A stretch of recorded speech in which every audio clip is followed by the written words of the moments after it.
podemos analizar estas transformaciones en el tiempo y en el espacio en periferias urbanas, entendiéndolos desde esta complejidad socioecológica, pero también anexándole una perspectiva inter- y transdisciplinaria.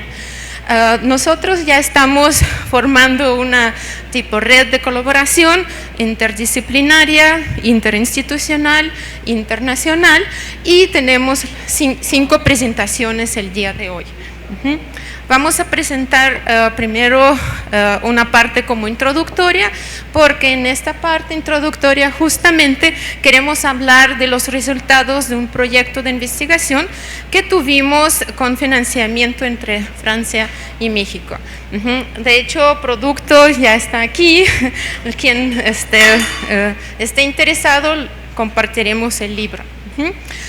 ¿Qué es lo que entonces nos ocupó en este proyecto?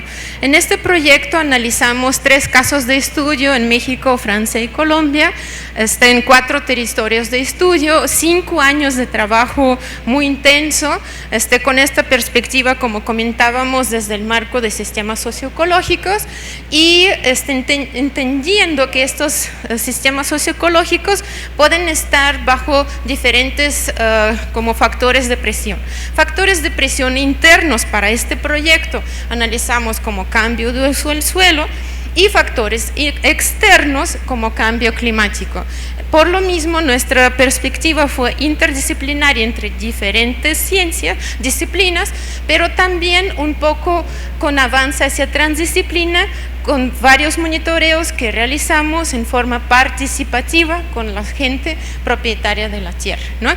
Entonces, este fue el proyecto que se desarrolló a través de varios bloques de preguntas, donde analizamos servicios ecosistémicos como historia del cambio territorial en el tiempo, desde perspectiva socioecológica.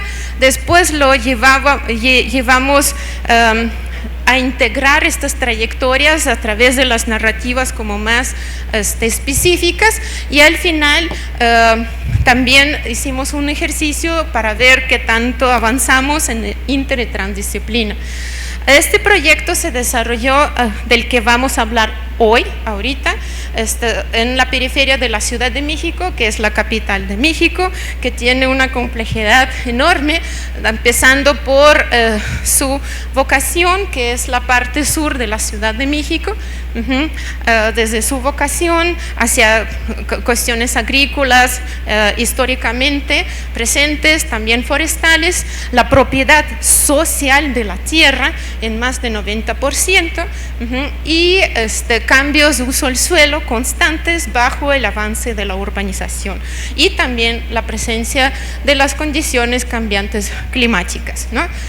Como comentaba antes, con un esquema mucho más dinámico, lo que abordamos aquí es una perspectiva justamente desde visión socioecológica. Entonces, lo que vamos a ver son bloques como de cambios sociales, económicos, cambios del suelo, que van a afectar para nosotros el flujo de servicios ecosistémicos, y finalmente van a estar expuestos a los cambios de cambio climático, ¿no?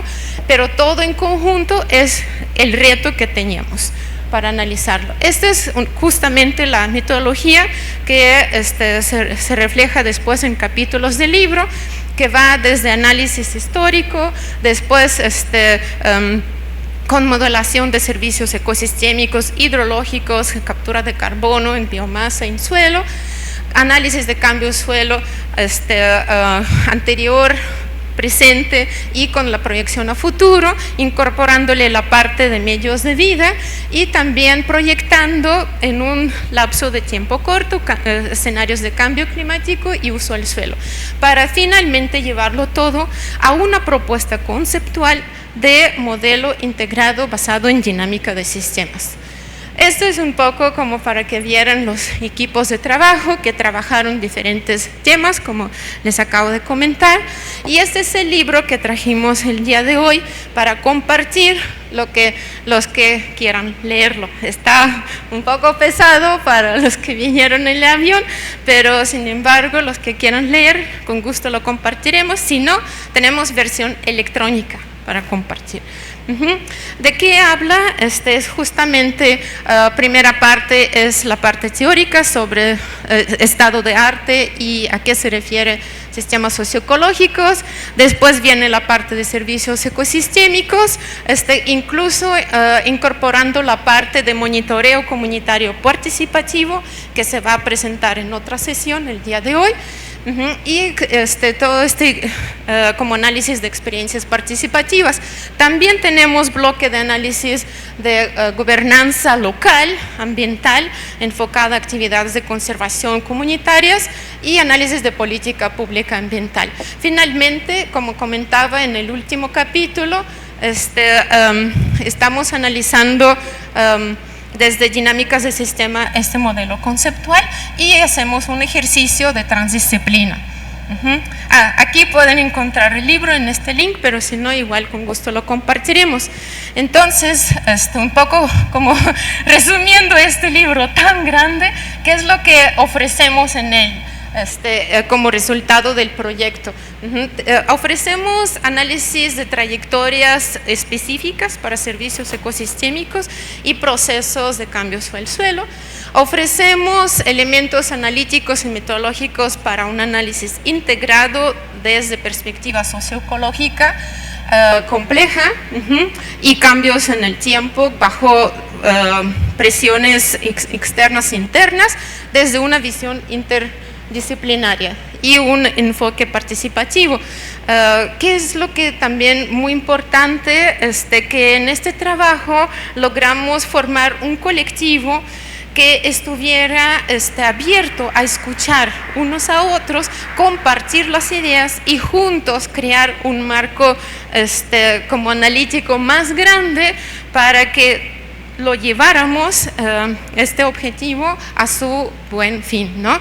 Entonces, es como un poco mostrarles la parte final de esta publicación, a donde hemos llegado, y también mostrarles un poco de fotos, porque este trabajo ha sido totalmente participativo. Entonces, podemos observar cómo implementamos diferentes formas participativas de observación del suelo, del agua, otras cuestiones forestales, y cómo trabajamos con las comunidades, propietarios de la tierra, como comentaba, por propiedad social, y también como comunidad científica en conjunto.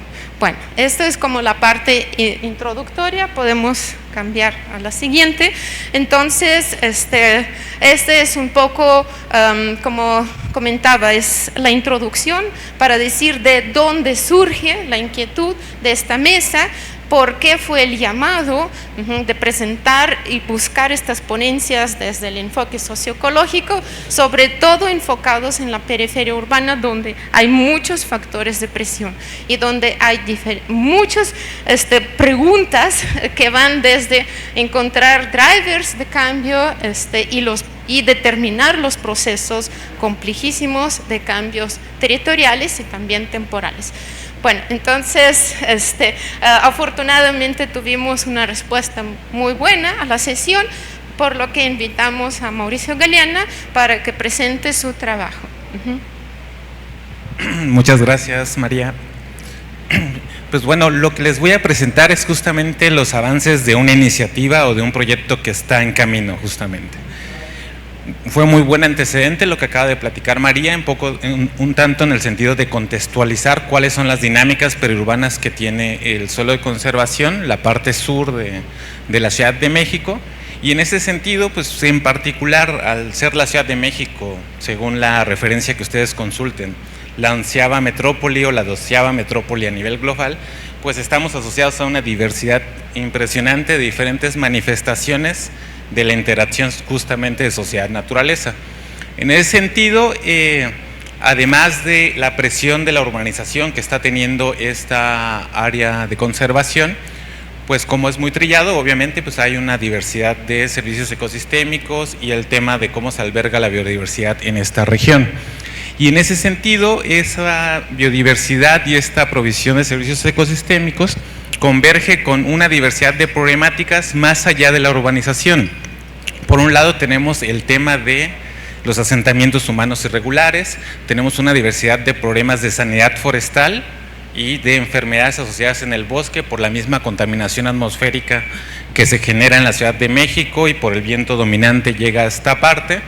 Tenemos tala ilegal, tenemos algunas infecciones como muérdago y a su vez, como bien remarcaba María, en este territorio que es alrededor de 88,000 hectáreas, pues viven alrededor de 2 millones de habitantes entre pueblos originarios, asentamientos humanos irregulares y mucha población que ha ido llegando justamente por el cártel inmobiliario, ¿no?, en Ciudad de México. Entonces, en términos de política pública ambiental, esta área, a partir justamente del año 2000, a través de instrumentos de planeación como la ley de planeación urbana, como el Programa General de Ordenamiento Territorial, pues se consolida esto que se conoce como el suelo de conservación. Y justamente a partir de ese año, del año 2000, empieza a distribuirse una diversidad de instrumentos de política pública ambiental y de instrumentos de compensación ambiental, como es el pago por servicios ambientales, así como otro tipo de proyectos muy encaminados a la conservación de esta área forestal. En esta gráfica lo que vemos es un poco la distribución en términos económicos de lo que se le ha ido inyectando al suelo de conservación, de tal forma que en promedio durante estos 18 años, o sea del 2000 al 2018, tenemos alrededor de 200,000 millones de pesos que se está inyectando justamente en los beneficiarios de esta área. Justamente a partir del 2018 y en el marco de esta plática se crea el programa Altepetl por parte de la administración que acaba de salir, con esta misma lógica de fortalecer estrategias de conservación, preservación, mantenimiento, restauración y darle mayor visibilidad a muchos de los componentes agrícolas que tenemos en el suelo de conservación. Esto como gran objetivo. En ese sentido, este programa se divide en 5 principales componentes, 2 muy orientados a las cuestiones forestales en términos de conservación y la asistencia técnica o brigadistas para proteger esta área, y los otros más asociados al bienestar del campo, facilitadores de cambio, comunidades de prácticas dentro de este suelo de conservación. Y en términos económicos, si se acuerdan, en la anterior lámina les hablaba de 200,000 millones anuales. Si ustedes ven en esta gráfica, durante este nuevo programa esto se quintuplicó, de tal forma que esta cantidad de dinero se está distribuyendo en alrededor o en promedio 13,000 beneficiarios que se encuentran en el suelo de conservación. Y en ese sentido, el objetivo de esta evaluación socioecológica que estamos planteando, esta es una primera fase de este proyecto, pues tenemos justamente el objetivo de ver cuál es el impacto que está teniendo la política pública en términos de la producción del espacio en esta área tan importante para la coexistencia de los ciudadanos de la Ciudad de México, desde una visión desde el marco de sistemas socioecológicos, como explicaba María, una visión transdisciplinaria donde no solamente se va a contemplar o se está contemplando la percepción de los beneficiarios, sino también de los actores que operan el programa, que en este caso es Corena en Ciudad de México, y no son solamente integrar estas percepciones y el cambio de suelo tradicional, sino también cuál es el efecto en la provisión de servicios ecosistémicos, así como cuál es la eficacia justamente de esta política pública. Y en ese sentido, los primeros análisis que hemos hecho, bueno, a través de Google Earth Engine, hemos desarrollado diferentes métodos de clasificación a través de Random Forest para desde el 99 como un preámbulo a la entrada del suelo de conservación a 2018, que es justamente la entrada oficial del gobierno y por lo tanto hacia 2019 ya la operación del programa Altepetl, año por año, para ver cómo es los diferentes cambios en torno a estas coberturas terrestres y vegetales. En ese sentido, en términos ahorita preliminares, como es de esperarse, bueno, hay una disminución de la agricultura, un incremento de los asentamientos humanos.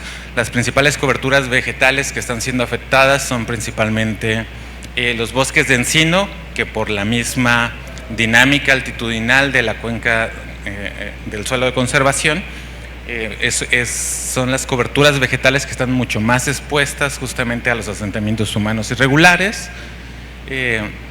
Aquí lo que se está mostrando, justamente con María hemos trabajado mucho la gestión con los directores de este programa y nos entregaron cuáles son sus áreas de intervención en materia de lo forestal, que justamente es lo que aquí se está distribuyendo y que se les conoce como ARCAS, así como las agrícolas, de tal forma que en cada uno de estos polígonos tenemos la información del tipo de cultivo o de sistema productivo que se está apoyando y cómo ha ido cambiando esto en el tiempo, así como cuál ha sido el monto económico de su apoyo.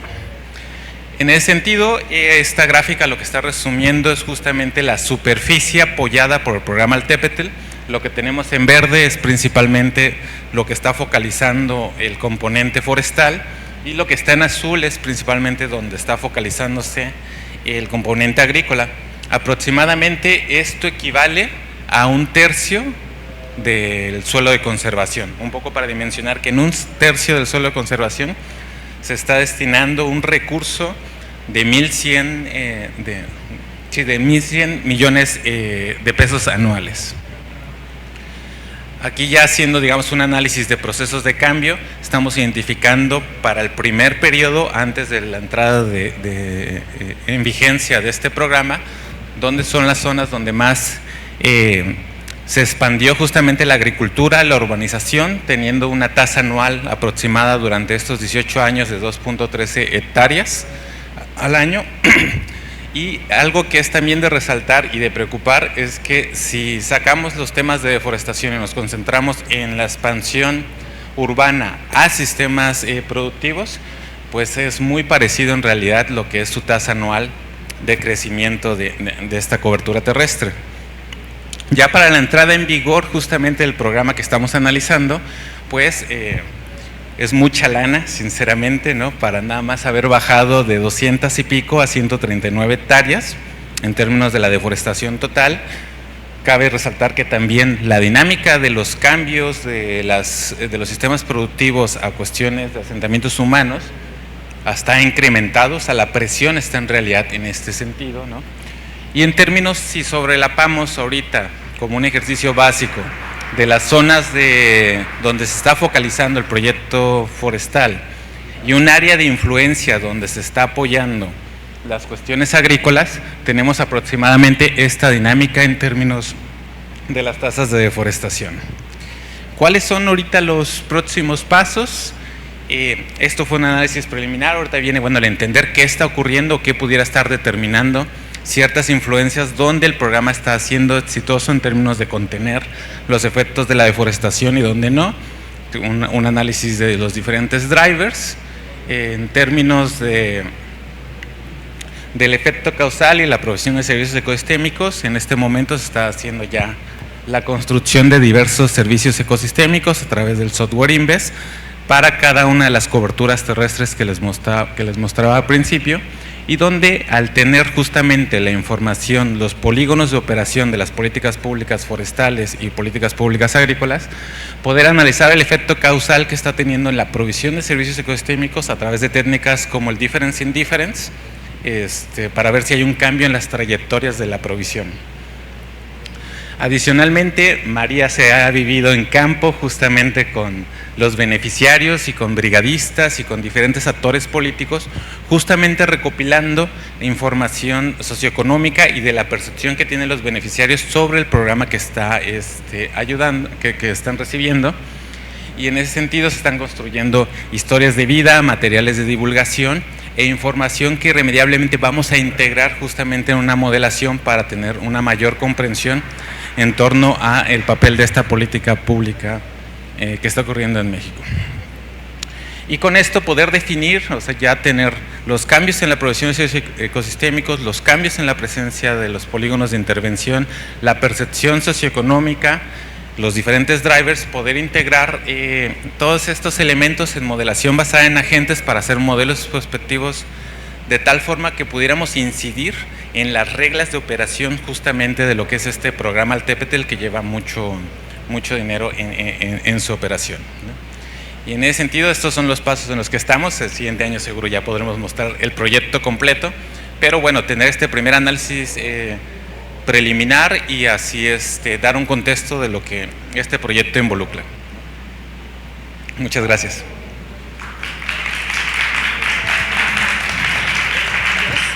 Muchas gracias, Mauricio. Pues como estamos viendo, ¿no? Y veremos en las ponencias, hay trayectorias mucho más específicas, pero todos van a estar relacionados con cambios en el suelo, ¿no? Vamos a ver un poco la parte ambiental y parte social. La siguiente es de Faustino.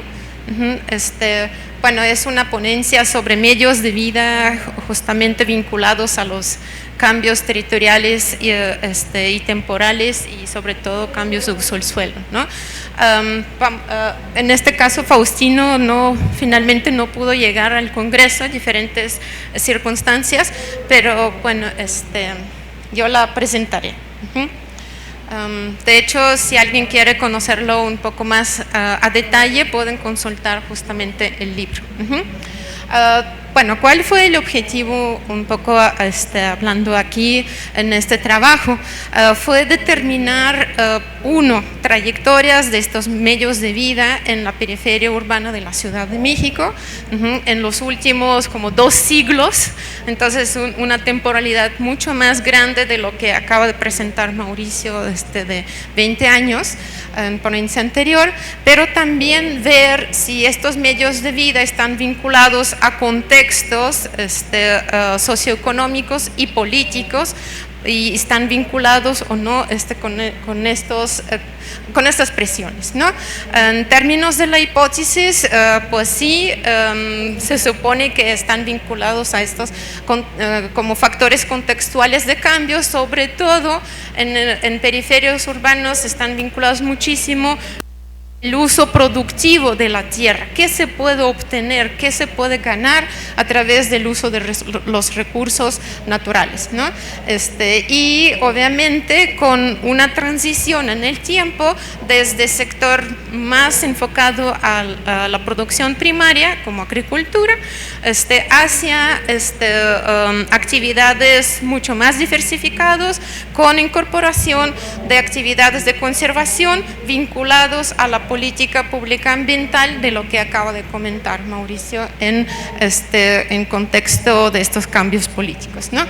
Bueno, donde pues ya estamos hablando tercera presentación sobre la periferia de la Ciudad de México, pero este trabajo solo se enfoca a 3 comunidades y lo que quizás sería importante comentar es que la propiedad social de la tierra en México es algo sumamente especial, peculiar del país, porque esta propiedad se refiere a comunidades y ejidos, y ejidos han sido producto de reparto agrario hace un siglo por la Constitución del país, pero en términos de comunidades, muchas comunidades tienen una historia que va mucho más allá por los siglos, incluso antes de la conquista española, ¿no?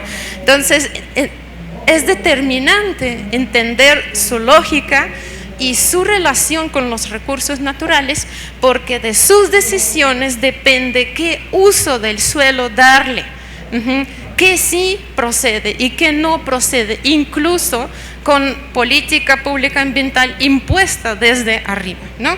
Bueno, entonces, un poco sobre este contexto, lo mismo podemos observar en esta lámina, que el enfoque ha sido desde sistemas socioecológicos, pero enfocado mucho más en la parte de la relación entre los bloques ecológico y social a través de flujo de servicios ecosistémicos, pero enfocando la acción humana como medios de vida, actividades productivas que se realizan en este territorio, ¿no?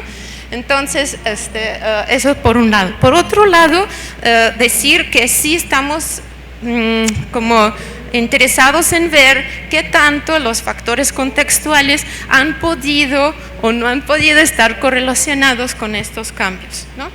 Bueno, método que se aplicó fue un análisis histórico a través de uso de análisis documental de más de 270 documentos, complementando con algunas cuestiones mucho más precisas de las entrevistas a actores locales y llevándolo al análisis profundo de caso de estudio. Esta gráfica yo sí quería que se mostrara porque me parece muy visual. Ahorita trato de explicar, pero sí, y además divertida, ¿no? Bueno, ¿qué es lo que sucede aquí? Este es sector primario, sector secundario y terciario por los colores, y podemos ver desde el siglo XVI del análisis, pero mucho más detallado, desde época como colonial, siglo XVIII, XIX, XX y XXI. ¿Qué es lo que podemos observar? Este tamaño de bolitas es muchas actividades, este tamaño más pequeño, pues menos, ¿no? Actividades. Todo época, incluso colonial, ha sido enfocado al sector primario, con diferentes actividades que vamos a ver en siguientes láminas, pero más que nada básicamente enfocados a la agricultura y la extracción maderera para fábricas de papel. Entonces son generaciones y generaciones de gente que han sido enfocados a las actividades primarias. Después, ¿qué empieza a suceder en el cambio transitorio cuando se hace reparto agrario de las tierras? Empieza una diversificación bastante fuerte, con disminución de la importancia de actividades agrícolas, con la incorporación de actividades secundarias y terciarias, y con un cambio radical totalmente con la entrada del siglo XXI y vinculado, ahorita vemos, a los instrumentos de política pública ambiental, con instrumentos de compensación económica por servicios ecosistémicos, a una cuestión de diversificación en términos de incorporación de actividades de conservación, además de otras terciarias como trabajo en la ciudad. Bueno, este es un poco como síntesis en la época colonial, propiedad social y políticas ambientales, así los llamamos, para sintetizar justamente los principales hallazgos, y también resaltar un poco con los contextos, factores contextuales, como les comentaba, y parece que sí, todo esto nos está llevando a la comprobación de la hipótesis, ¿no? Entonces, ¿qué es lo que teníamos en la época colonial? Desde que empezó a partir de conquista española, pues en este territorio se desarrollaron muchas haciendas, y estas haciendas se dedicaron a dar trabajo más bien a la gente para producción agrícola y también ganadera, y también a la extracción de madera, como comentábamos, para papeleras, ¿no? ¿Qué es lo que nos ha llevado en términos ecológicos? Sí, a una deforestación constante con sobreexplotación de recursos. En época de propiedad social, ¿qué es lo que ha pasado? Con reforma agraria, se obtuvieron las tierras en la propiedad legítima de las comunidades e ejidos, con unas políticas restrictivas en términos ambientales.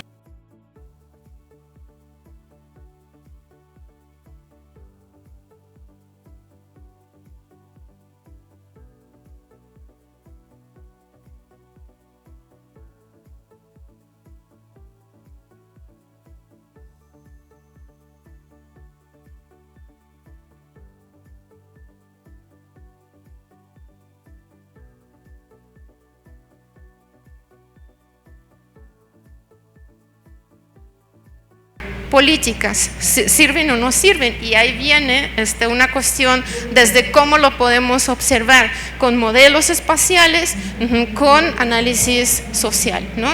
En este caso, pues podemos ver cómo entran estas políticas a impulsar una dinámica diferente de conservación, enfocada primeramente en cuestiones forestales, y después incorporando lo que Mauricio comentaba, ahorita en la parte agroecológica, ¿no? Entonces ya viene un cambio que no es rápido, poco a poco, pero va transitando de una cuestión de conservación o restricción para aprovechamiento forestal, incorporando activación de cuestiones agroecológicas para restauración del suelo, ¿no? Y las actividades mismas, ¿no? Bueno, entonces, ¿qué es lo que tenemos? Es el modelo de dinámica de sistemas, justamente donde podemos observar varios ciclos de refuerzo cuando una acción puede hacer constantemente un cambio en la misma dirección, que sea una degradación o sea la mejora, y hay ciclos de balance justamente donde podemos observar como una cuestión de conservación y con la incorporación de medios de vida vinculados a actividades de turismo de la naturaleza o actividades de trabajo en el bosque, pueden cambiar totalmente una dinámica para la preservación forestal o preservación de actividades agroecológicas, ¿no? Estos son ciclos de balance, cuando una acción en una dirección puede provocar otra acción en otra dirección, pero puede ser para beneficio. Entonces, este caso justamente está presente aquí y finalmente lo que sí tenemos que considerar es con qué palancas lo activamos. Con palancas de largo ciclo y mucho más complejos de activar, o palancas de más corto acción, que tienen que ver unos con instrumentos como ejemplo de política pública y otros con la gobernanza y cambios internos de las comunidades, ¿no? Bueno, entonces finalmente las conclusiones son un poco como parte empírica y teórica, pero finalmente se comprueban en este trabajo esta hipótesis de la diversificación de actividades, transición hacia actividades de conservación, sin embargo también con cuestiones ilegales. Este es otro punto, si quieren en la discusión lo tocamos, pero también vinculados a los factores contextuales. Bueno, y muchas gracias. Listo. Bueno, entonces aquí pudimos ver una trayectoria específica vinculada a medios de vida y ahorita vamos a dar la palabra a Aldo para que nos presente su trabajo. Gracias, María.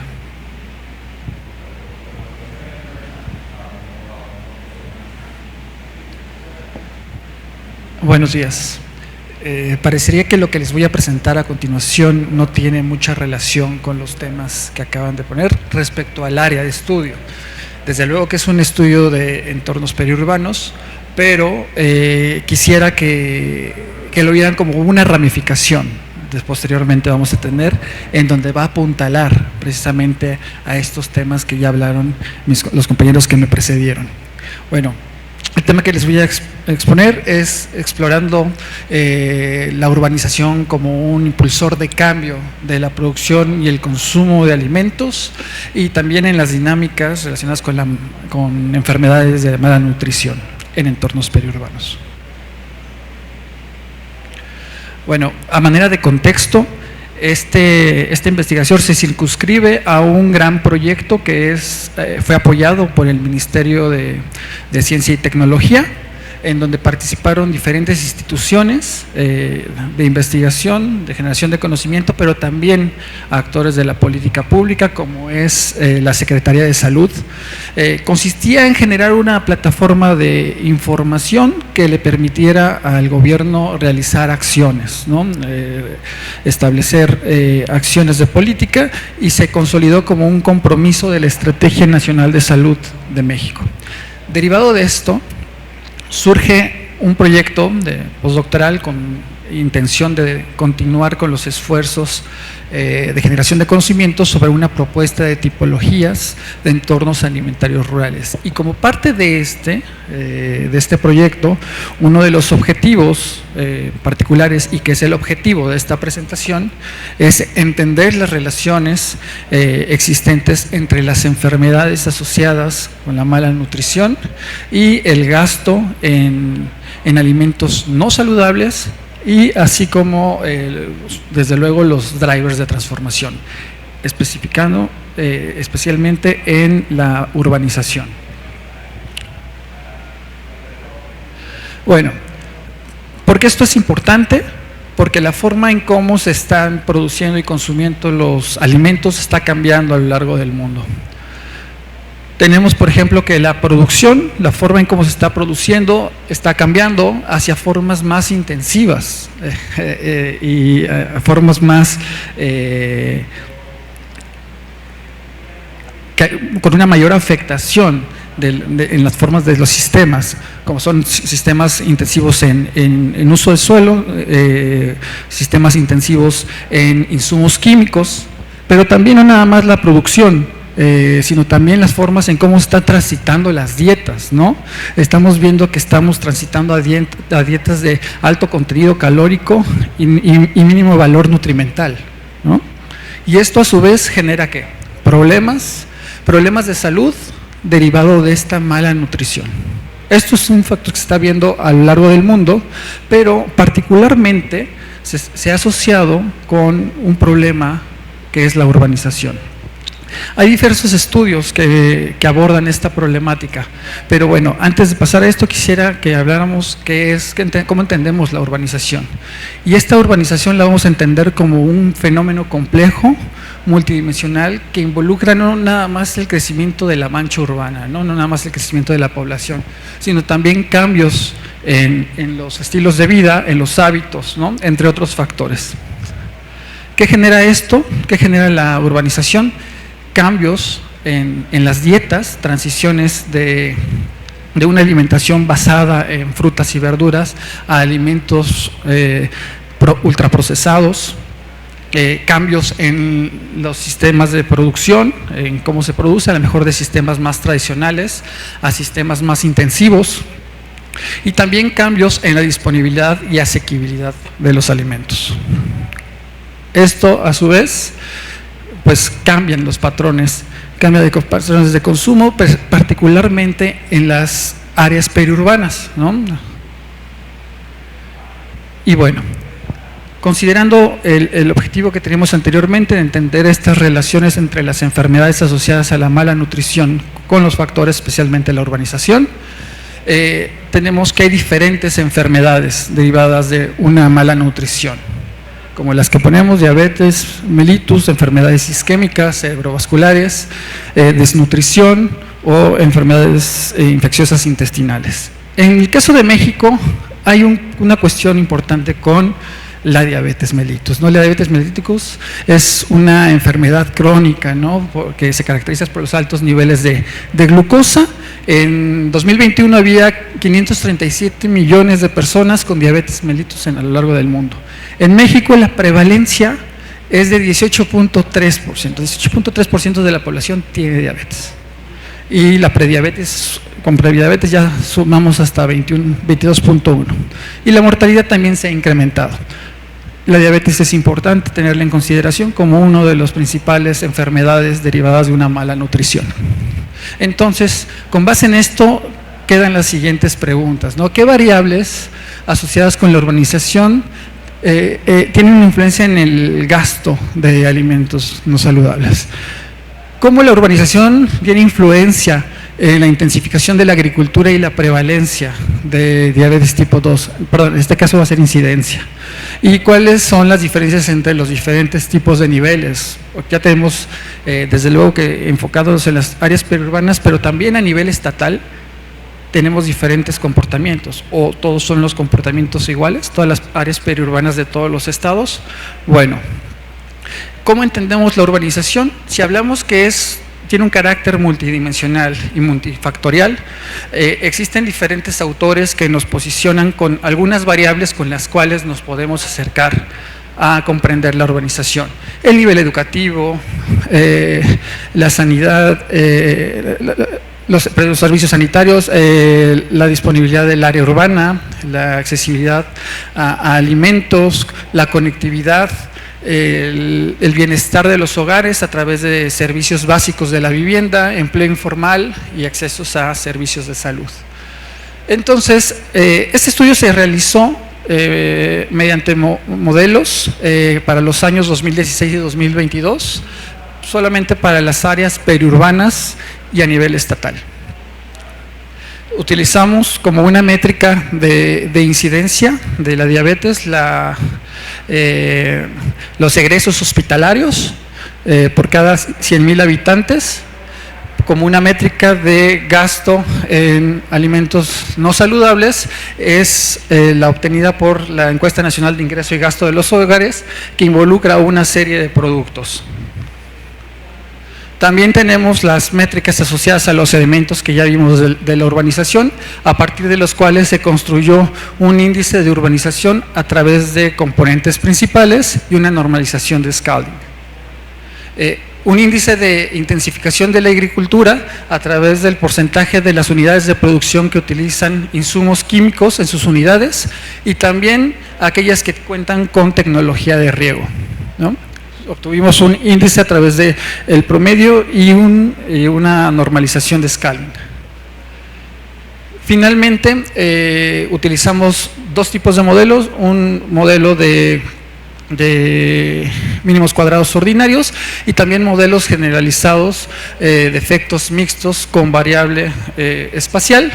Estos porque nos da la posibilidad de manejar diferentes escalas, una escala a nivel periurbana y una escala a nivel estatal, teniendo dos tipos de efectos, unos efectos fijos y efectos aleatorios que ahorita vamos a ver adelante. Este es el primer modelo que busca explicar el gasto en alimentos a partir de las variables asociadas a la urbanización. Esto es importante para tener de carácter exploratorio cuáles son estas principales variables que están incidiendo en la explicación de la varianza del gasto en alimentos, ¿no? Aquí. Esto se los quiero mostrar, solamente es para pasar por qué la parte periurbana es importante. En términos de urbanización, pues sabemos que está perfectamente detrás de las áreas metropolitanas y las áreas urbanas.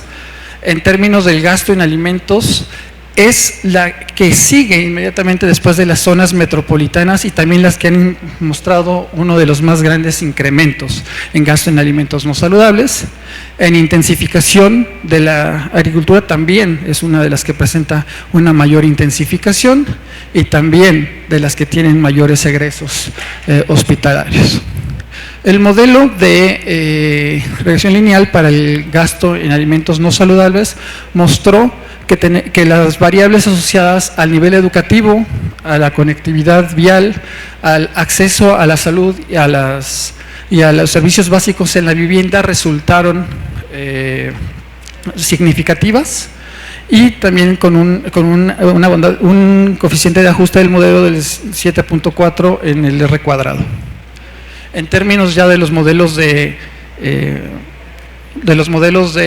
efectos mixtos, podemos identificar ya a manera del índice de urbanización y el gasto en alimentos que en cuanto a la intensificación de la agricultura, solamente el índice de urbanización resultó significativo, ¿no?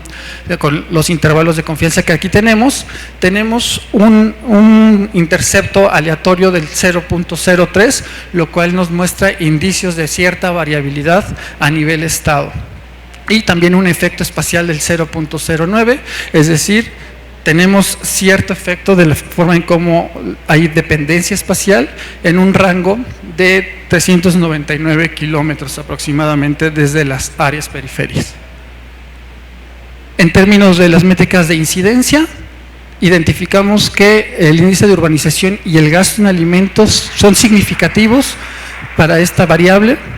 Y aquí aumenta considerablemente el efecto espacial, y también identificamos que hay variabilidad a nivel estatal. Entonces, ¿qué encontramos con todo esto? Que si bien es cierto que a nivel estatal el cambio en la urbanización, el índice de urbanización no es significativo, sí tenemos que son significativas algunas variables para explicar el gasto en alimentos no saludables, ¿no? Como las que ya mencioné.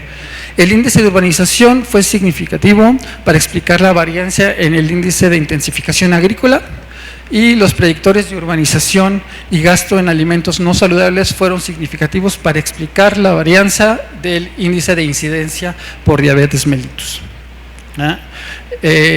Las desviaciones estándar de los interceptos aleatorios nos mostraron diferencias detectables y se observaron mayores efectos espaciales de incidencia en el modelo, del modelo de incidencia de elementos. Bueno, a manera ya de cierre, las limitaciones se pueden centrar en 3 aspectos: la necesidad de llevar a cabo metodologías comparativas con diferentes modelos y con diferentes familias, cambiar la unidad de análisis, porque nosotros nos enfocamos fundamentalmente en el nivel municipal y hay patrones que se pueden observar a una escala más fina. Y también la precisión en los datos de alimentación, que en este caso son de gasto, porque pues la misma fuente nos limita a una escala estatal. Gracias. Muchas gracias, Aldo.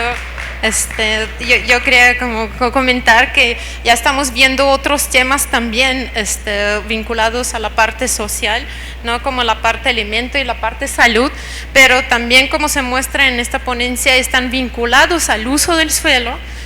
Y están vinculados al uso de recursos naturales y también al contexto urbano que acelera todos estos procesos de cambio. Ya transitamos de escala local hacia regional, nacional, ahorita vamos a la internacional, donde invitamos a Forrest que nos presente su trabajo en esta transición rural-urbana en otra parte del mundo. Gracias, María.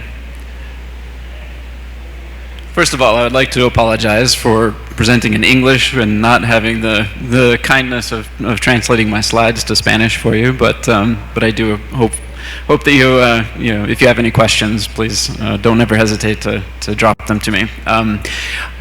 Today I'd like to present sort of a high-level overview of some methodological development that we've put in place over a course of a variety of case studies for looking at and characterizing what we call the rural to urban continuum. You know, as continued shifting demographies and urban growth, population growth in general, is associated with the expansion of infrastructure, like we've seen in some of the previous work presented today. We are presented with many challenges in terms of how we characterize this type of development and growth across different types of spatialities, different types of contexts, especially from country to country or region to region and continent to continent. And so we're sort of motivated by a question of what form does urbanization take across these areas that we can, when backing away from this urban-rural dichotomy to trying to capture something along a continuum of different types of high population to low population areas, different types of rural type land uses to urban type land uses, and how these things vary across time, and the different types of data and methods that we can use to describe this. And really trying to capture the dynamism of that change and develop some techniques to apply in multiple contexts globally to potentially present policy relevant kinds of things. And obviously this relates to large global initiatives and things that devolve to individual countries and policymakers, like looking at sustainable development and the SDGs and the goals that are presented around some of these things. And a lot of the data that we use to sort of describe and monitor and measure progress towards meeting sustainable development goals and other types of individual countries' goals relies on different sources of data, and very often we're relying on individual country and sort of good data within countries, but when we're looking to compare across countries, we're trying to integrate, more consistent data sets, things on built areas and built area expansion, things like population density, and so on.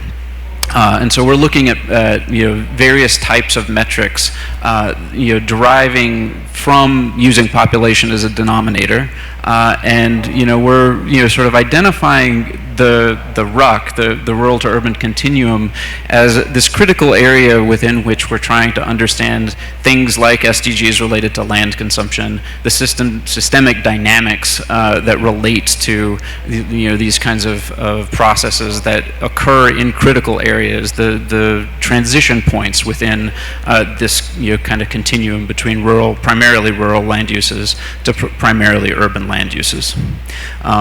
So we developed sort of a conceptual model that I'd like to walk you through, because this sort of underpins these various case studies that I'd like to focus on.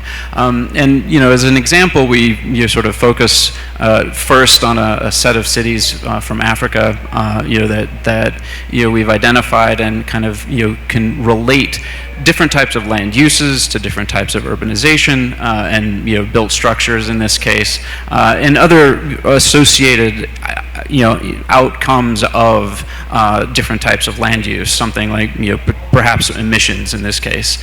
And across this continuum of primarily rural to primarily urban land use, we've got different relationships of kind of measurable aspects of land use and land cover.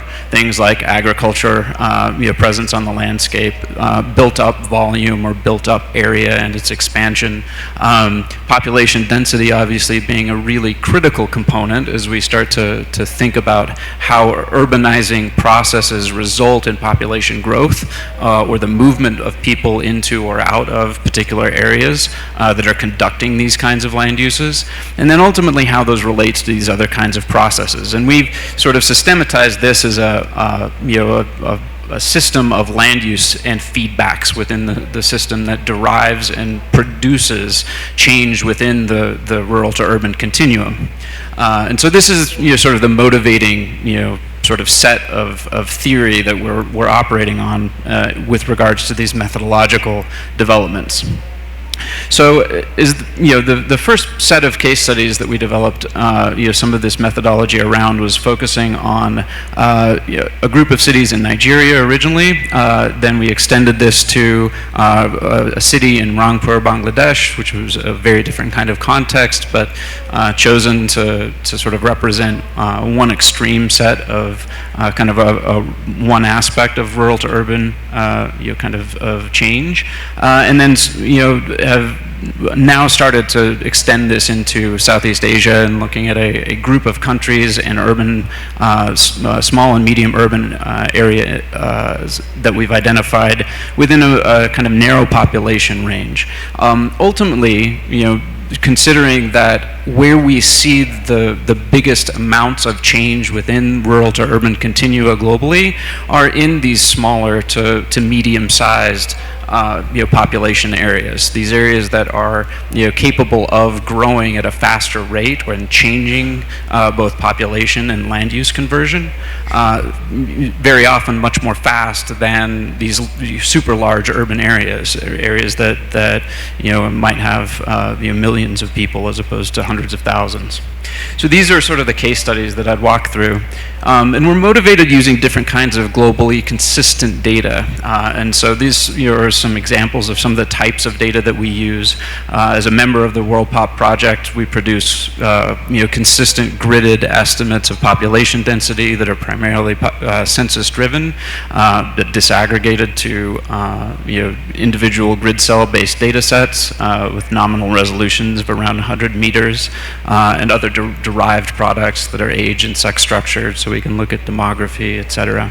And we incorporate other kinds of information from various ancillary data, but also built up areas, built volumes, and other kinds of aspects. So the first set of data and methodologies was focused on sort of identifying a fingerprint of the RUC, of the rural to urban continuum. We looked at 529 urban centers that we defined for Nigeria, and then subsampled those to a small subset of 21 that was sort of strategically distributed across different sizes and groups of RUCs. We employed a sort of a transect-based approach to look at essentially the distribution of that footprint of the RUC, and sort of aggregated these to capture kind of an average signal of urban center to rural set of conditions. We can look at this on a per city basis. For Benin, for example, we look at the distribution of population per pixel away from the urban center. We can sort of construct a signature of that population change as it results. We can do that and average it across multiple cities, and ultimately this was the idea was to sort of construct a set of methods to describe individual cities and their average sort of relationships of built up area, population density, and other kinds of covariates. Second, for Rangpur Bangladesh, we looked at a similar kind of data extraction where we use transects, but we're primarily focused on identifying critical zones of that signature change. So here we see essentially a relationship of population density in blue and the built-up volume of building area as it extends along a single transect in that case. And we can see how those relationships co-vary as we get away from the urban center on the left, and we can look at the correlations between the amount of built-up volume or built-up area in the subsequent slide and population density. Do these things co-vary, right, or are they associated positively or negatively? And we can associate that with potentially different categories of this rural to urban continuum, whether it's high population or low population density, whether it's correlated or uncorrelated, and how that relates. And when we identify these things, we can actually identify using some machine learning and a change point analysis technique to sort of identify these areas where we see a shift in that overall relationship between population density and things like built-up area or built-up volume.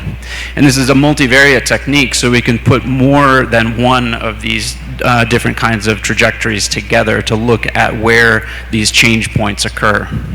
And across any one particular city's context, like Rangpur, for example, these trajectories and their extracted data, at a particular spatial resolution can be identified where those change points occur, how that relates for a single time point, and ultimately do this across time using temporally explicit data sets to look at where these zones of transition might shift from one time point to the next. And ideally, identify these critical areas where land consumption might be occurring, and where that land use could be influencing livelihoods one direction or another, or where potential population change might be focused. And all of this ultimately will be going into a set of analyses specific to Southeast Asia, and then this next following step to identify and categorize different types of cities in different countries and different regions, how that changes across time as to whether they're becoming more consolidated in terms of the urban core, whether we might have that diffuse transition zone that is unchanging or changing in different ways for different countries and different regions. So we're extending this to essentially a distributed set of cities across 6 countries, using automated data extraction from Google Earth Engine, and all of these code and data will be produced and distributed to anybody who wants to apply that in a different kind of region. So, again, this is sort of a broader kind of approach that represents an initial stage of kind of thinking about how we can characterize this on a broad spatial and temporal scale. And I also put a quick mention here to another group that we're associated with called PopGrid that helps end users decide how best and what types of data that are population driven and built up driven to use for different kinds.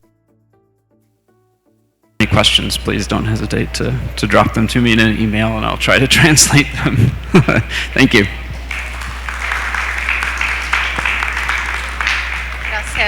Gracias por esto.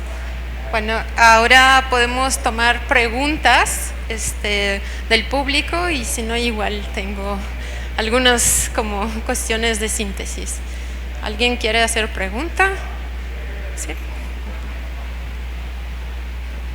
Hello, I work in Querétaro, Mexico, and I wonder if this data is available to do something similar in our context. Thank you.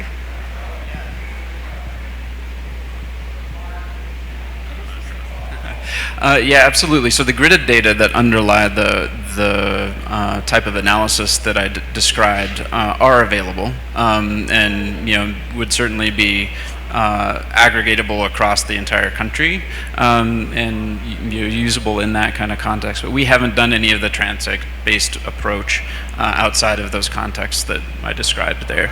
But it's possible for sure. Gracias. A mí me pareció interesante cómo es la cuestión que creo que también nos implica aquí en México y en todo el mundo, dónde está la frontera entre rural y urbano cada vez en un mundo más urbanizado, ¿no? Aquí tenemos dos preguntas. Okay. Yo tengo dos preguntas, una por aquí y una allá. So first, thanks for your talk. I have two questions for you. One, it's if in this work that you have done and for the cities or the rural areas that you have described, have you found like a general inflection distance where like urban becomes rural, or it really varies among South Asia regions, or if it's something more specific? And the second is how you so you're using demographic data and also the build-up data. And so I understand that the build-up data comes from remote sensing, but the population data usually it's at the administrative level that you can get it, right? So how do you match those data sets to make it something more continuous?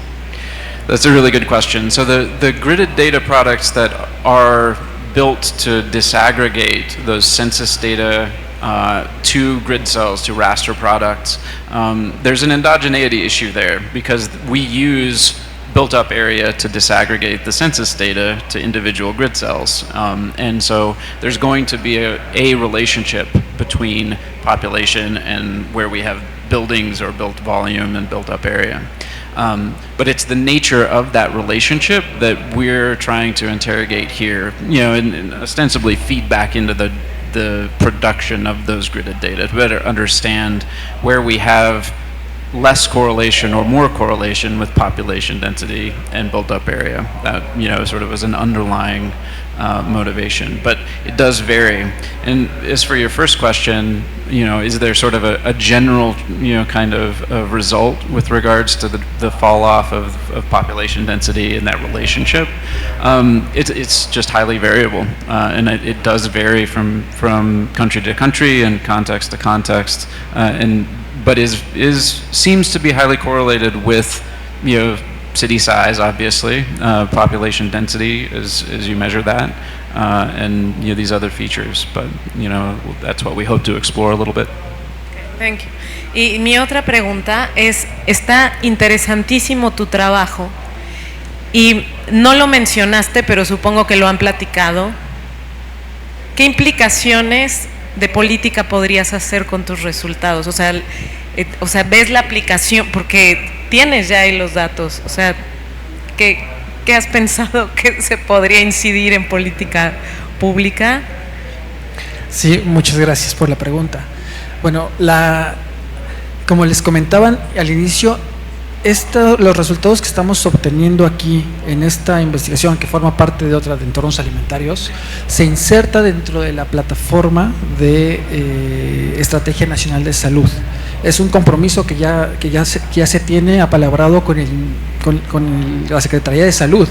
Entonces, esta plataforma lo que hace es generar información de diferentes fuentes, recopila diferentes fuentes, se tienen diferentes análisis que se pueden realizar de manera espacial o también a manera de las contribuciones como las que vimos en este momento. Las personas que lo retoman son de diferentes partes de la Secretaría de Salud, incluyendo el grupo GISAMAC, ¿no? El grupo que está orientado hacia una salud saludable, ¿no? Entonces, eso es lo que se busca, no nada más que te haya terminado esto como un proyecto PRONACE y lo empaquetamos y ahí no nos volvemos a ver, sino es algo que se fue construyendo precisamente con los actores involucrados, para que ellos mismos lo tomen y lo retomen posteriormente, más allá de que haya cambios en las administraciones, ¿no? ¿Por qué? Porque forma parte de este compromiso de largo aliento. Gracias. Nada más quería profundizar algo de lo que comentó Aldo en ese sentido, y es que justamente en mayo de este año salió la nueva ley de alimentación, y justamente la plataforma que menciona Aldo está generando unos diagnósticos que va para los comités de alimentación locales, que les llaman, ¿no? Donde se están probando ya pilotos en México, donde esta es la situación de diferentes elementos del sistema agroalimentario y la salud alimentaria en tu municipio, en tratar de hacer como cambios ya para los comités locales, que es gente que está siendo contratada por la Secretaría de Salud. Gracias. Sí. Aquí tenemos una pregunta más. Sí se oye, sí, ¿verdad? Yo tenía una pregunta un poco pensando en lo de la mañana de la conferencia magistral y ahorita la pregunta de la compañera para Mauricio y para María. Sí, en términos de esto, de cómo los datos, cuáles serían los arreglos institucionales o las gestiones para lograr, exacto, que la información fuera aterrizada para cambiar la realidad de un determinado lugar, ¿no? ¿Y qué implica todo eso, no? Porque son muchísimos actores y escalas de incidencia. Bueno, gracias. Yo creo que comienza tú primero, María. No, sí. Bueno, en ese sentido, ¿qué ha implicado? Bueno, con María ha habido todo un proyecto de gestión justamente con las autoridades de Corena, que son los que implementan esa política pública, el ganarse la confianza, ¿no? El ganar, porque el gobierno está cansado de nada más como el extractivismo o financiar proyectos. Dice, ok, te voy a dar los datos, pero también cómo nos vamos a beneficiar para operar la política pública. En ese sentido creo que ha habido un trabajo muy importante como de ese ganar confianza, la complejidad que implica que también los resultados puede que no resulten en lo que quiere escuchar el gobierno. Ahí hay otra complejidad política, pero bueno, también ahorita que en el cambio de administración pues tratamos de justamente empujar, al chiste es mejorar al final de cuentas la política pública, no solamente criticar por criticar, sino la crítica acompañada de, oye, pero es que aquí estas son áreas de oportunidad de mejora, ¿no? Gracias. Bueno, hay como varias cosas. Yo quería primero retomar de PRONACES, lo que comentaba Aldo. Por ejemplo, en México el contexto de PRONACES es como sin precedentes, ¿no? Es justamente enfocado hacia perspectiva intertransdisciplinaria y hacia la acción. Para esto, crear comunidades de aprendizaje, colaborar para compartir ideas, pero también enfocar ideas y las acciones y la investigación hacia acción, ¿no? Entonces, transformación propia. Esto es por un lado, ¿no? El trabajo que comentaba Aldo y lo que complementó Mauricio en términos de que ya está en la plataforma, ya está vertido, ya se puede usar para toma de decisiones. Justamente estaba apuntando un punto como de estos grandes retos, estos grandes challenges como en términos de acción y hacia dónde llevamos la investigación. Ahora para el programa Altepetel, claro, se puede decir que antes de que entrara en vigor también se usó una investigación previa donde ya se modificaron, se propusieron modificaciones hacia formas de apoyo por compensaciones ambientales y también los montos, los tipos de actividades como colectivos, grupales, brigadas, etcétera. Y ahora, pues sí, es como podemos sentarnos a escucharnos, es primera cuestión, ¿no? Entonces, tener esta confianza que aunque te critiquen, que esta crítica no sea destructiva, sino sea constructiva, y para que a través de esto se pueda mejorar. Entonces estamos justo en este momento súper interesante, emergente, de cambio de gobierno, donde podemos incidir hacia como proceso, ¿no? Entonces está muy emocionante, está bastante complejo, pero es aprender. A veces nos equivocamos, pero ni modo, ¿no? Bueno, teníamos una pregunta más. Sí, está muy relacionado con esto que están platicando. Quería preguntarles si han pensado como en indicadores muy específicos de toda la información que ustedes ya generaron, que pudieran como integrarse a programas de monitoreo de este tipo de políticas, ¿no? Pensando en que Altepetl, por ejemplo, pues es muy parecido a muchos otros programas pues de escala nacional que están llevando ahorita a cabo, que ustedes digan, bueno, nosotros nos están dando como este tipo de información y creemos que sí la podrían como monitorear a nivel de Estado, ¿no? O sea, como que tengan las capacidades también ellos para hacerlo en el mediano y largo plazo, desde una línea base hasta proceso y evaluación al final, ¿no? Porque muchas veces evaluamos, pero no monitoreamos en lo largo, entonces pues como que hay pocas posibilidades de ir ajustando y de ir aprendiendo en el camino, ¿no? Esa es una. Y la otra es, me gustó muchísimo el trabajo de las trayectorias históricas. Estoy haciendo algo muy muy parecido en Sanacat, en la península de Yucatán, también enfocado al marco conceptual de sistemas socioecológicos, que creemos que justamente como que falla en esta parte histórica, ¿no? Como que de repente no entramos mucho ahí. Entonces quería preguntarles si han tenido ese tipo de diálogos con tomadores de decisiones, ¿no? Como este efecto muy importante en los cambios de trayectorias que tienen a nivel histórico, o sea, como ver hacia atrás los errores que hemos hecho y qué perspectivas puede haber al futuro. Y ya, gracias. Uy, bueno, preguntas decían. Sí, de hecho, pues no sé, en mi propia persona, porque Mauricio dijo, tú contesta primero, entonces tomando la palabra, representamos Comité Ejecutivo de Programa Nacional Estratégico de Sistemas Socioecológicos y Sustentabilidad. Aquí en el Congreso hay varios compañeros y está el líder, mentor, Miguel Martínez. Entonces, en ese sentido, puedo comentar que los principios que rigen nuestra acción, no sé, nuestra colaboración es justamente colaborativa. Y solo a través de lo colaborativo poder proceder. Y bueno, están ya representantes de PRONAIS, ¿no? Elizabeth, también, ¿no? Entonces esta perspectiva sí nos como que permea la colaboración, perspectiva de hablar con los actores y no inventar problemas de investigación, sino a través de recuperar como estas opiniones, hacer la investigación participativa y llevarla a las decisiones, ¿no? Entonces, bueno, esto por un lado. Y entonces pensando que estos son nuestros principios, pues el trabajo que se está haciendo ahorita pues tiene lo mismo, el mismo fin, ¿no? Sentarse a platicar, pero no solo con actores gubernamentales, ¿no? Es una opinión, claro, es muy valiosa porque son gestores, implementan instrumentos, no sé, a nivel ciudad, a nivel país, diferentes niveles o internacionales, ¿no? Pero también con la gente que trabaja bajo estos apoyos, porque ni siquiera es salario, ni siquiera es como trabajo per se, es una beca, es un apoyo, es una compensación, ¿no? Entonces, sí, hablar con ellos, qué es lo que percibe, qué es lo que se puede mejorar, con el afán de qué es lo que se puede mejorar. Esto es como por un lado que quería comentar. Otra cosa es como indicadores y la acción, ¿no? A ver qué puedo comentar.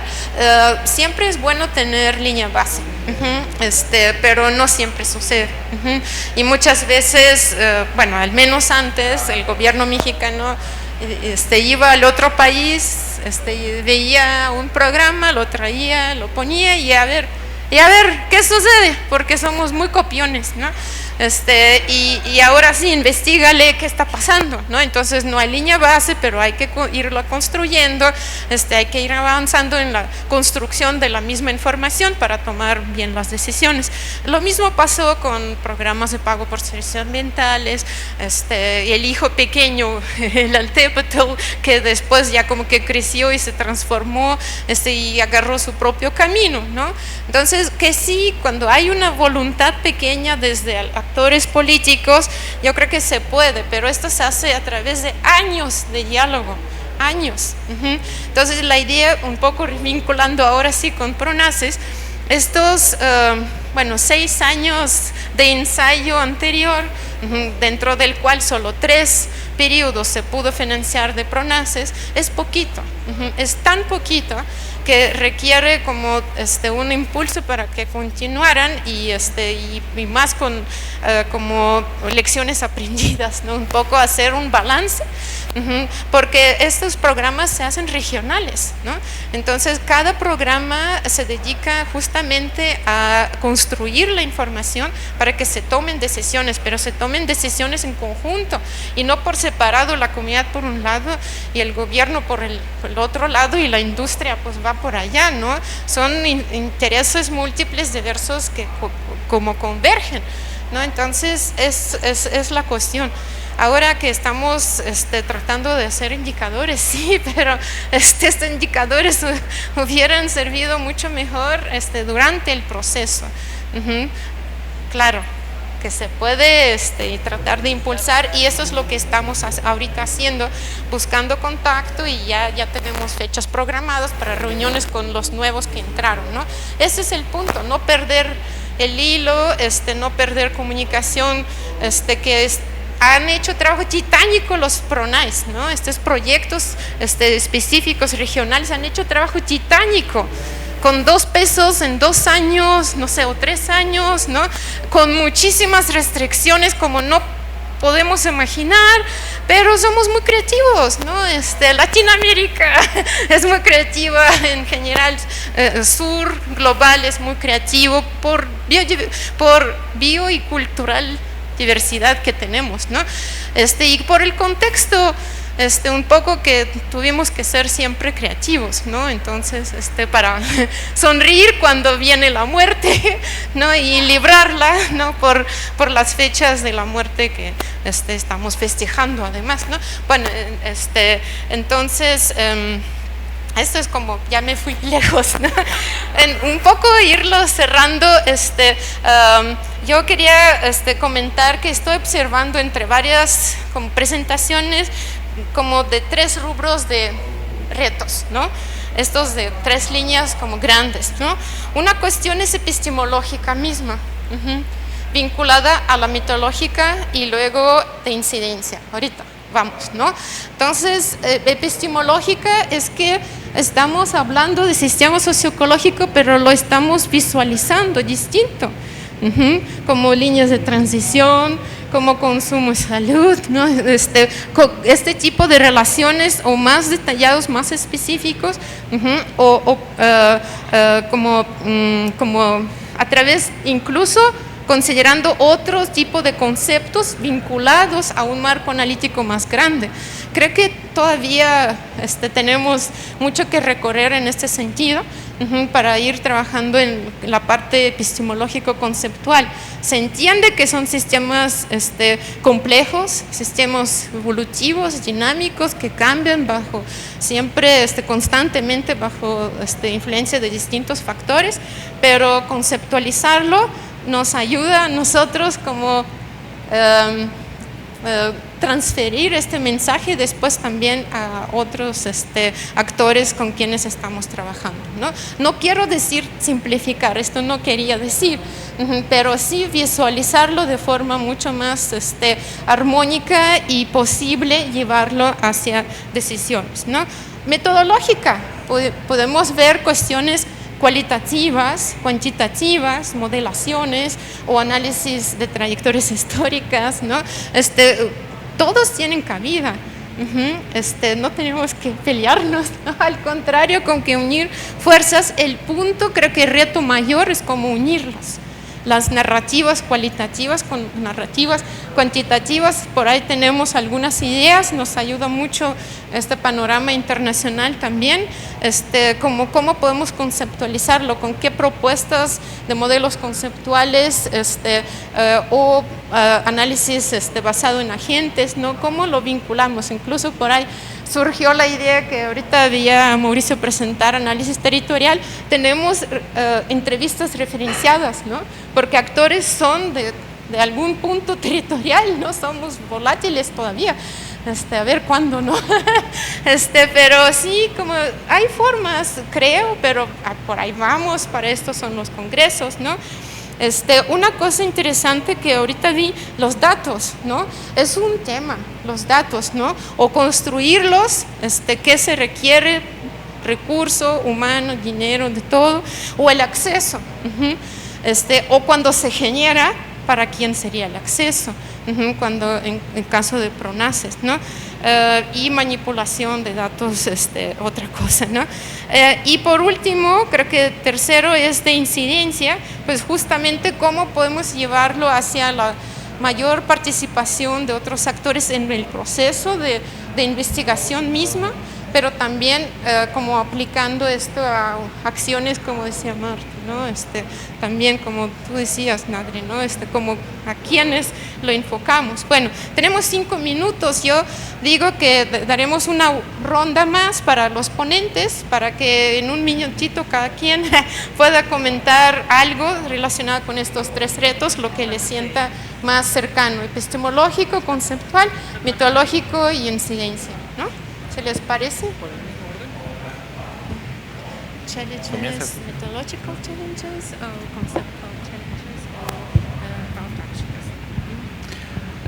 actions? With regards to methodological challenges, obviously that was sort of the motivation for why we started exploring different ways to characterize urban transitions. There are lots of data sets out there, the global human settlement layers, degree of sort of urbanness that, is a nice gridded approach to looking at, kind of the classifying different types of urban conditions. But, we sort of identified this sort of need to be able to think less dichotomously about rural and urban, right? To especially within small and medium-sized, cities, these are the places where they're changing the fastest. The land uses that constitute what we consider urban are fuzzy, and similarly, the land uses that constitute rural are, that sort of represent an ecotone of, the transition zone between those two things. And I think it's just is a gray area with regards to that. And I think better approaches that acknowledges that fuzziness of that transition and that border are needed to be able to characterize change in those regions. But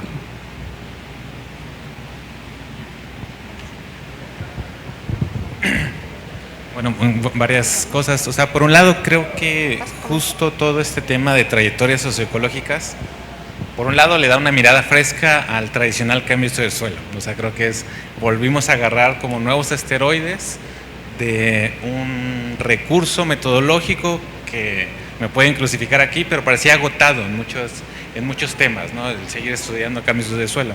Pero me parece que también tenemos que transitar un poquito a dejar un poco las coberturas terrestres y usos de suelo y vegetación, más bien para mapeos más integrales que expresen los cambios en sistemas socioecológicos. Hay todo un reto justamente que no vamos a poder resolver solo con percepción remota y con sensores de mayor resolución espacial, mayor resolución espectral, mayor resolución temporal, etcétera, etcétera.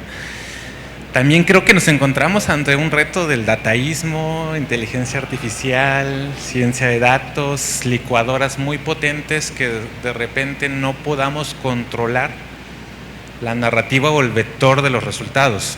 Ahí creo que por un lado conceptualmente, epistemológicamente hay que avanzar mucho para que esto no se descontrole o no se desparrame, ¿no? Como tal en ese sentido, ¿no? Sean algunas como reflexiones para cerrar. Gracias.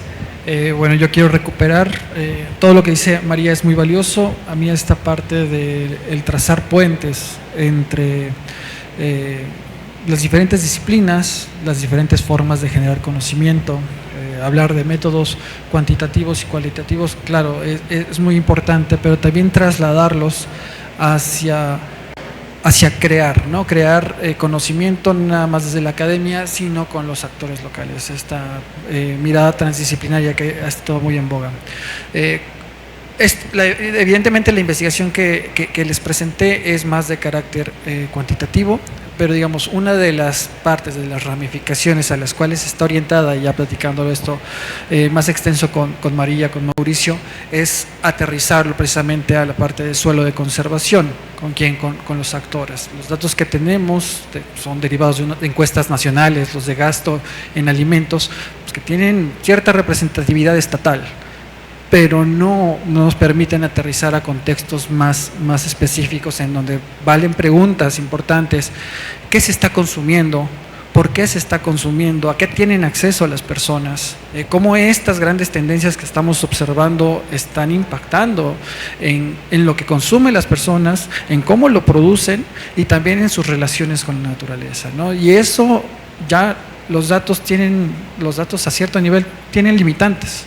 Hay que construirlos, hay que generarlos, pero para generarlos con las personas y con estas intenciones, con estas problemáticas expresadas por los mismos actores, pues hay que generar todo esto que ya comentó María, ¿no? Una confianza a lo largo del tiempo, ¿no? Para atender esto. Entonces, creo en eso me quedo. Muy bien, muchas gracias a los ponentes, muchas gracias a ustedes por venir aquí. Siendo 12:15 en punto, somos muy puntuales, terminamos la sesión.